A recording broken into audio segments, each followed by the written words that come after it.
भक्ति है। और इस दोनों लेटे हैं जो ये मेरे पुत्र ज्ञान और वैराग्य हैं बाबा। भक्ति मैया बोली कि बाबा और मैं रो क्यों रही हूँ बाबा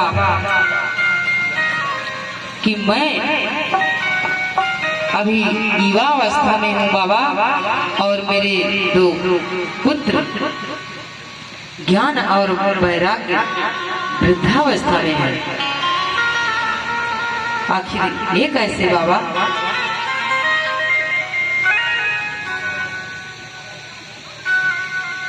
तब देवर्षि नारद ने कहा, देवी आप युवावस्था में और आपके दोनों पुत्र वृद्धावस्था में हैं।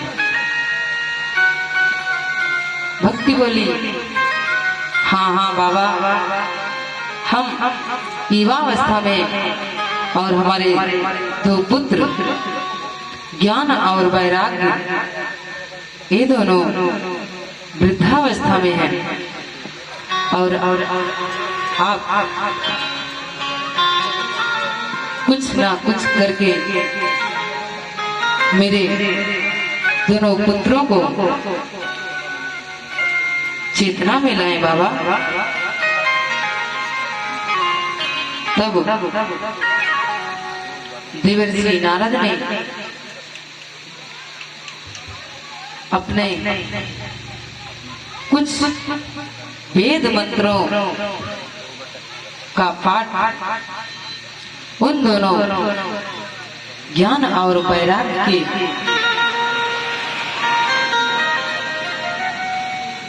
के कानों में अपना मंत्र सुनाया। लेकिन चेतना तो आ गई, लेकिन पूरी तरह ठीक नहीं हुए, उठे नहीं हो। तब देवर्षि नारद ने कहा कि देवी चेतना तो आ गई है, लेकिन भली भांति ठीक नहीं हुए देवी।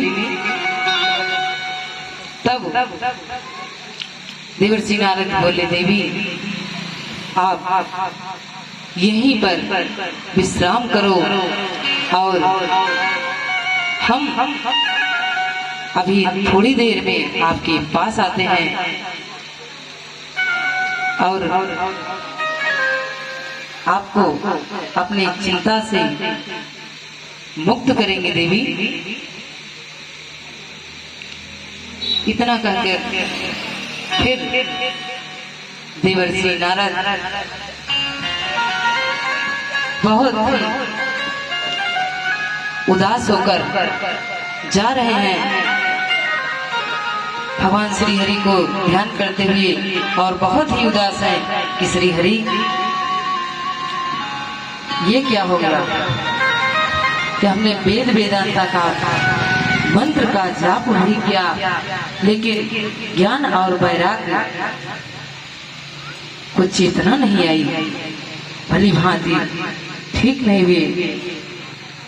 ये क्या माया है श्री हरि? भगवान का ध्यान करते जा रहे हैं, तब रास्ते में उन्हें सनत कुमार जी मिले। सनत कुमार जी बोले कि हे देवर्षि, आपका मुखमंडल मुरझाया क्यों है और आप इतना उदास लग रहे हैं, आखिर क्या बात है देवर्षि? तब देवर्षि नारद ने कहा, क्या बताएं, हम देवलोक, मृत्युलोक, पृथ्वी लोक सभी स्थानों पर भ्रमण किया, मेरे मन को कहीं संतोष नहीं मिला और मैं भ्रमण करते करते श्री वृंदावन धाम पहुंचा तो वहां श्री यमुना जी के तट पर भक्ति अपने दोनों पुत्र ज्ञान और वैराग्य को लेकर रो रही हैं। तब सनत कुमार जी बोले कि उनके रोने का क्या कारण है देवर्षि, आखिर भक्ति क्यों रो रही है। तब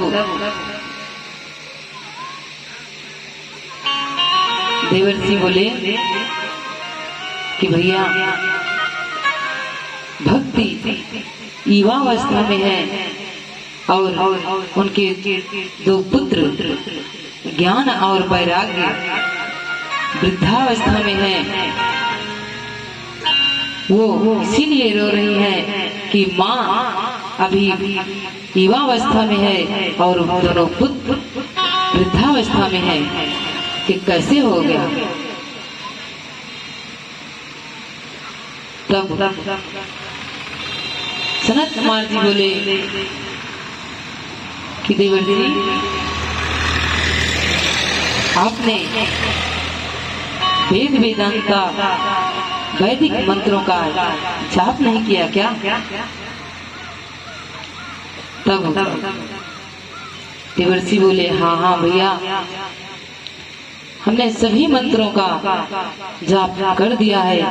वो अचेत से चेतना में आ तो गए, लेकिन पूरी तरह ठीक नहीं हुए। तब सनत कुमार जी बोले कि देवर्षि क्या आपने उन्हें श्रीमद् भागवत कथा का भी श्रवणपान कराया है नहीं। तब देवर्षि बोले कि नहीं भैया, मैंने तो श्रीमद् भागवत कथा का श्रवणपान नहीं कराया। तब सनत कुमार जी बोले कि वेद वेदांता का जो सार है ना, श्रीमद् भागवत कथा है। और आप जाकर उन्हें श्रीमद् भागवत कथा का श्रवणपान कराओ, तब वो भली भांति ठीक हो जाएंगे। तब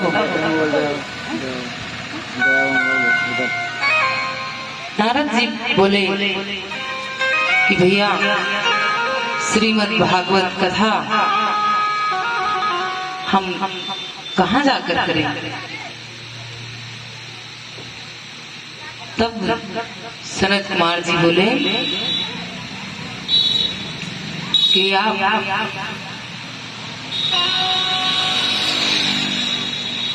श्री भगवान भोलेनाथ की नगरी हरिद्वार में आप जाकर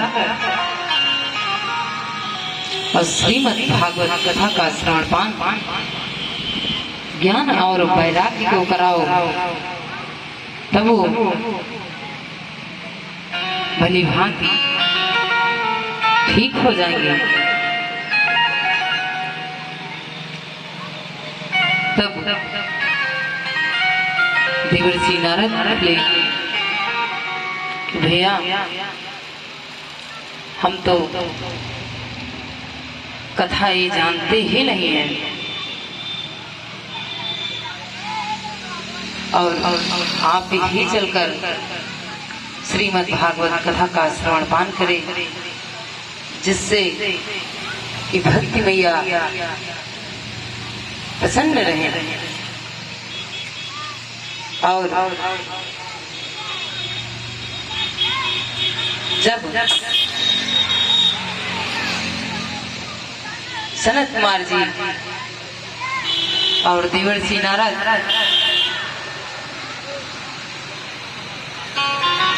भक्ति मैया अपने दोनों पुत्र ज्ञान और वैराग्य को लेकर श्रीमद् भागवत कथा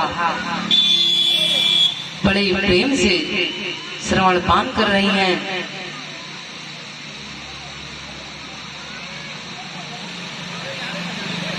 श्रीमद् भागवत कथा सुनने से ज्ञान और वैराग्य भी भली भांति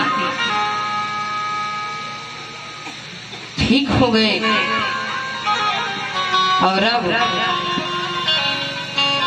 भक्ति मैया जब ये देखी कि हमारे दोनों पुत्र ज्ञान और वैराग्य भली भांति ठीक हो गए हैं, तो भक्ति मैया भगवान श्री कृष्ण का ध्यान करके नाचने लगी और भगवान का भजन करने लगी। और क्या कह रही हैं प्रभु से,